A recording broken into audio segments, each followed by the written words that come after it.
पिछले 8-10 दिन से बंगाली बस्तियों में जाके मुसलमानों को ढूंढा जा रहा है और बांग्लादेशी कह के गिरफ्तार किया जा रहा है। ये दिल्ली से 15 किलोमीटर 20 किलोमीटर के अंदर हो रहा है। आप अंदाजा करें कि उस कौम का जो अपने कौम के लोगों के लिए एक दूसरे से नफरत फैलाकर इस तरह की हुकूमत चल रही हो, और हम आज भी ये कहें कि हमारा देश महान है। बताइए कि उन आसाम के लोगों को जिसके यहाँ बुलडोजर सुबह और शाम चल रहा है, अदालतें क्यों नहीं संज्ञान ले रही? अदालतें कमिश्न तो बहुत अच्छे कर रही हैं, दिल खुश होता है, लेकिन जब कलम चलता है तो मुझे लगता है कि हाथ थरथरा जाते हैं। वो कह चुके हैं कि बुलडोजर जो है वो गलत है, गैर कानूनी है, लेकिन रोज चल रहा है आसाम में भी और उत्तर प्रदेश। देख रहे हैं कि बिहार में इलेक्शन होने वाला, क्या हो रहा है, आसाम में इलेक्शन होने वाला है, एनआरसी के नाम से क्या हो रहा है। तरीका हमेशा से यही रहा है, वोटर फैसला करता है कि हाकिम कौन बनेगा, हुकूमत किसकी होगी। अब हुकूमत फैसला कर रही है कि वोटर कौन होगा।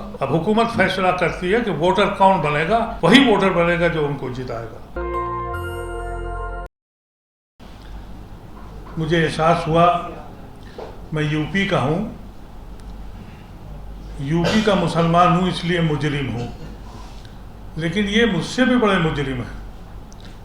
ये बंगाली भी हैं, जो क्या सितम इनके ऊपर गुजर रहा है। अब बंगाली होना भी एक जुर्म हो गया है। मैं गुड़गांव में रहता हूँ। पिछले 8-10 दिन से बंगाली बस्तियों में जाके मुसलमानों को ढूंढा जा रहा है और बांग्लादेशी कह के गिरफ्तार किया जा रहा है। ये दिल्ली से 15 किलोमीटर 20 किलोमीटर के अंदर हो रहा है। आप अंदाज़ा करें कि उस कौम का जो अपने कौम के लोगों के लिए एक दूसरे से नफरत फैलाकर इस तरह की हुकूमत चल रही हो, और हम आज भी ये कहें कि हमारा देश महान है। आप हजरात कलम से लिखने वाले लोग हैं, आपके पास रसायल हैं, ये दर्द आप आगे तक क्यों नहीं पहुंचाते? आप ये क्यों नहीं समझते कि आज हमारी बारी है, कल उनकी बारी होगी, फिर मेरे देश का क्या होगा? कभी इस पे सोचा है हम लोगों ने? अब मुझे बार बार 3 दिन से मैसेज आ रहे हैं कि साहब गुड़गांव में जहाँ जहाँ भी बंगाली रह रहे हैं, अगर वो मुसलमान हैं तो थाने इनको भेजा जा रहा है। आप बताइए कि उन आसाम के लोगों को जिसके यहाँ बुलडोजर सुबह और शाम चल रहा है, अदालतें क्यों नहीं संज्ञान ले रही? अदालतें कमिश्न तो बहुत अच्छे कर रही हैं, दिल खुश होता है, लेकिन जब कलम चलता है तो मुझे लगता है कि हाथ थरथरा जाते हैं।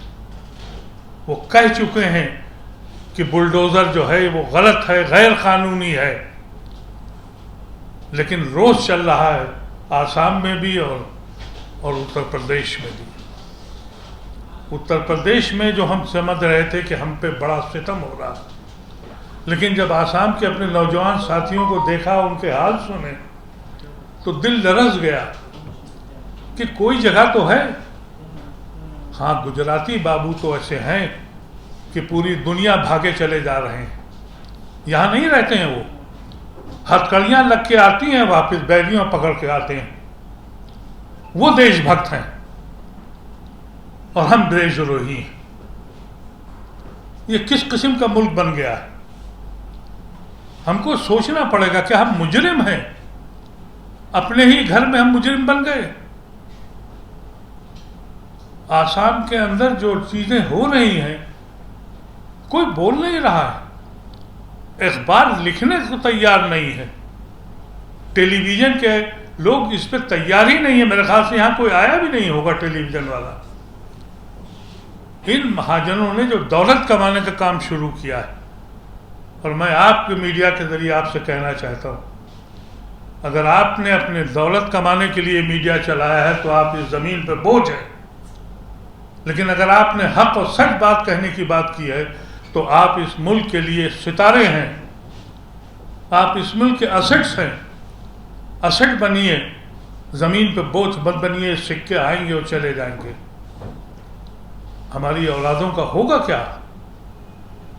आज समझिए कि ये नौजवान बच्चे जिनको अपना मुस्तकबिल बनाना है, दिल्ली की खाक छाक रहे हैं, हमारे आपके पास बीच पे बैठे हुए हैं, सड़कों पे धरना दे रहे हैं, कोई सुनने को तैयार नहीं है।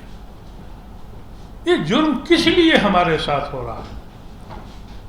तारीख बदली जा रही है और जो लोग जिनको जेलों में होना चाहिए था वो हाकिम वक्त बने हुए हैं। अफसोस यही है।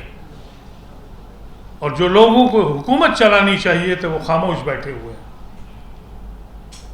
अगर इन नौजवानों को आपने बर्बाद किया, ये भी ज़मीन के हैं, ये नौजवान अगर मुसलमान हैं तो गुनहगार नहीं हैं। दूसरी कौमों के नौजवान बच्चों को आपने तो समझा दिया कि नफ़रत करो और नफ़रत की आंधी में झुलस जाओ, इस मुल्क को कतरे कतरे में तोड़ दो।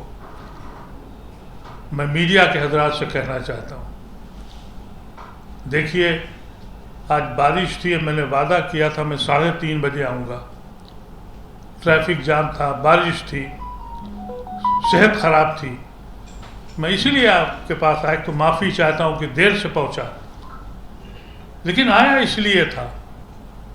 ये बच्चे जिनका मुस्तकबिल इस मुल्क को बनाने के लिए बना है, आज वो अपने घरों को बचाने के लिए परेशान है। आज उनसे कहा जा रहा है कि ये ज़मीन जो है ये फारस की हो गई है, ये ज़मीन उसकी हो गई है, तुम बेघर हो जाओ, तुम यहाँ से चले जाओ। अभी ये वकील साहब ने पूरी तफसील कानूनी भी बता दी। एक ज़रिया ढूंढा जाए, कैसे किया जाएगा, ये कैसे लाया जाएगा। मैं तो बार बार अपने नौजवान साथियों से कहता हूँ कि एक ढूंढो इस मुल्क में कोई सी गांधी को। अब ज़रूरत एक गांधी की नहीं है, बहुत गांधियों की ज़रूरत है। ये ऐसे नहीं मानने वाले लोग हैं। और फासिस्ट फोर्सेस जब गद्दी पे बैठ जाती हैं तो आसानी से नहीं जाती। अब आप देख रहे हैं कि बिहार में इलेक्शन होने वाला है, क्या हो रहा है। आसाम में इलेक्शन होने वाला है, एनआरसी के नाम से क्या हो रहा है। तरीक़ा हमेशा से यही रहा है कि वोटर फैसला करता है कि हाकिम कौन बनेगा, हुकूमत किसकी होगी। अब हुकूमत फैसला कर रही है कि वोटर कौन होगा। अब हुकूमत फैसला करती है कि वोटर कौन बनेगा, वही वोटर बनेगा जो उनको जिताएगा। मैं आप हजरात से कहना चाहता हूँ कि अपने कलम को हिलाइए, अपने मोबाइल से और अपने चैनल से बताइए, आसाम हिंदुस्तान का एक हिस्सा है। तुमने कश्मीरियों के साथ भी यही किया, तुमने आसामियों के साथ भी यही किया, तुमने मणिपुर में भी यही किया कि आग जलती रही और तुम तमाशा देखते रहे। कब उठोगे, कब ये हुकूमत जागेगी और कब ये अदालतें अपने हुकूक को पूरा करेंगी। 19 साल के बाद बच्चे छोड़े गए हैं जेल से, माँ बाप की हसरत लेके कब्रिस्तानों में दफन हो गए। 19 साल के बाद फैसला आया, किससे फरियाद की जाए, कौन सा शोबा है जिस पे फख्र किया जाए कि ये महान देश है। सब झूठ और फ्रॉड है। ये तारीख बदलने की बातें कर रहे हैं। मैं समझता हूं कि नौजवान बच्चों, आपकी लड़ाई आपको लड़नी है, कानून अपने हाथ में न लीजिएगा, इसलिए कि आप तो ऑलरेडी ही आपके नाम वहाँ लिखे हुए हैं और आपको देशद्रोही तो आपको साबित करना ही उनको है।